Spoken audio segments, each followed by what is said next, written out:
अस्सलाम वालेकुम dear students. तो आज हम class 8 amazing science unit number 6 chemical reaction and chemical equation में से सेकंड लेक्चर, जिसमें आज हम पढ़ेंगे कि एंडोथर्मिक रिएक्शन, एक्सोथर्मिक रिएक्शंस और केमिकल इक्वेशन हमारे पास क्या होती है। प्रीवियस में हमने पढ़ा था कि टाइप्स ऑफ केमिकल रिएक्शंस, जिसमें हमने रिएक्शंस के टाइप्स को हमने डिस्कस किया था कि हमारे पास types of reaction, addition reactions हो गया, डिकम्पोजिशन हो गया, कंबंशन रिएक्शंस हो गया, ये हमने डिस्कस किए थे प्रेसिपिटेशंस को। अब देखें कि हमारे पास एक्सोथर्मिक एंडोथर्मिक रिएक्शंस दो टाइप्स के होते हैं। अगर मैं आपको इस बुक को रीड करने से पहले आपको कुछ इसकी टिप्स बताऊं, पॉइंट्स बताऊं, सिंपल वर्ड्स में हम इनको डिफाइन कर सकते हैं कि एक्सो मतलब क्या होता है, आउट, बाहर। अगर हम दो चीज़ों को कंबाइन करते हैं तो दो चीज़ों को कंबाइन करने के बाद उनमें से जो हीट बाहर निकलती है ना, एनर्जी बाहर जो निकलती है, उसको हम क्या कहते हैं, एक्सोथर्मिक रिएक्शन कहते हैं।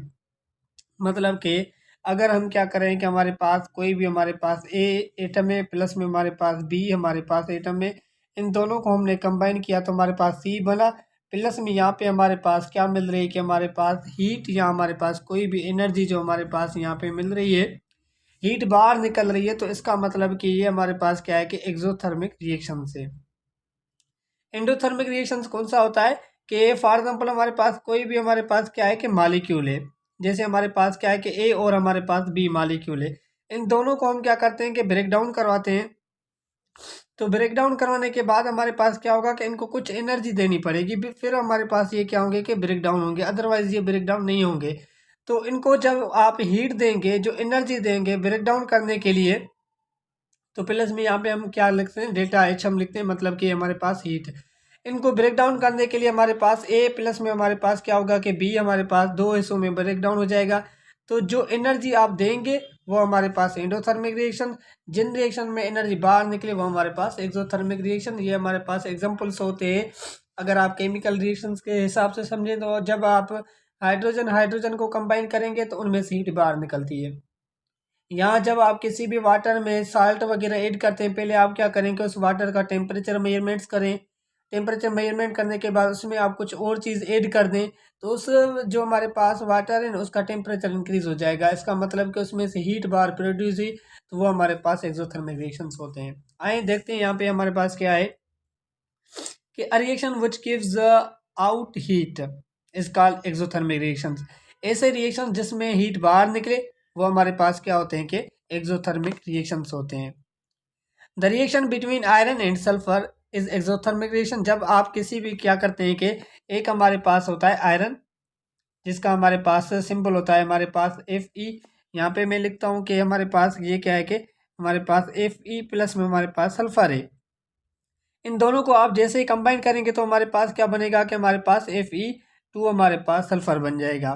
दो हमारे पास Fe के हमारे पास आइटम्स, एक हमारे पास सल्फर का आइटम्स, तो आयरन सल्फाइड बन जाता है। तो प्लस में हमारे पास यहाँ पे क्या होती है कि हमारे पास हीट बाहर निकलती है, जिसको हम क्या कहते हैं कि हमारे पास एक्सोथर्मिक रिएक्शन हो रहा है। ठीक है। उसके बाद हमारे पास क्या है कि चलो some reactions gives out energy in the form of light और sound, magnetism, burns in air और ब्राइट। चलो कुछ ऐसे भी रिएक्शंस हमारे पास होते हैं जिनमें से हमारे पास लाइट फॉर्म में एनर्जी बाहर निकलती है, साउंड फॉर्म में हमारे पास एनर्जी बाहर निकलती है, मैग्नेटिज्म बारे में हमारे पास लाइट जो एनर्जी बाहर निकलती है। यहाँ जब हमारे पास burn in air with bright white light हमारे पास बाहर निकलती है, फायरवर्क्स हो गए, are also examples of exothermic reactions. वो हमारे पास किसी भी टाइप में हमारे पास एनर्जी हो सकती है, कि वो हमारे पास चाहे हीट में हो, चाहे लाइट में हो, चाहे हमारे पास किसी भी हमारे पास फॉर्म में हो। Exothermic reactions are an essential part of our life. Exothermic हमारे पास रिएक्शन जो होते हैं वो क्या होते हैं, हमारे पास इंपॉर्टेंट होते हैं फॉर लाइफ में, क्योंकि the burning of gas, petrol, coal या हमारे पास ऑयल हो गया, all are combustion reactions. Totally हमारे पास क्या होते हैं, कंबंशन रिएक्शंस होते हैं। कंबंशन कौन से रिएक्शन, जिनमें आप हमारे क्या क्या होती है, कार्बन डाइऑक्साइड जिसमें से हमारे पास क्या होता है कि प्रोड्यूस होता है वो कंबंशन, जिनमें हमारे पास बर्निंग प्रोसेस होता है वो कंबंशन रिएक्शंस होते हैं। The heat they give out is use cook food हो गया, या वार्म हाउसेज हो गए, या हमारे पास इन ड्राइव इंजन्स हो गए, ये टोटली हमारे पास एग्जाम्पल्स हैं किसके, हमारे पास एक्सोथर्मिक रिएक्शंस के हमारे पास हैं। Some reactions take in heat while they are happening. कुछ ऐसे रिएक्शंस होते हैं जिनको हम क्या करते हैं, हीट देते हैं। जो मैंने पहले आपको एग्जांपल्स बताए कि किसी भी चीज़ को ब्रेक डाउन करना हो या अंडा वगैरह आप बॉयल करते हैं तो उसको आप क्या करते हैं, हीट देते हैं। उसके बाद हमारे पास अंडा जो होता है वो क्या होता है कि बॉयल होता है। तो ये रिएक्शंस हमारे पास क्या कहलाते हैं, एंडोथर्मिक रिएक्शंस कहलाते हैं।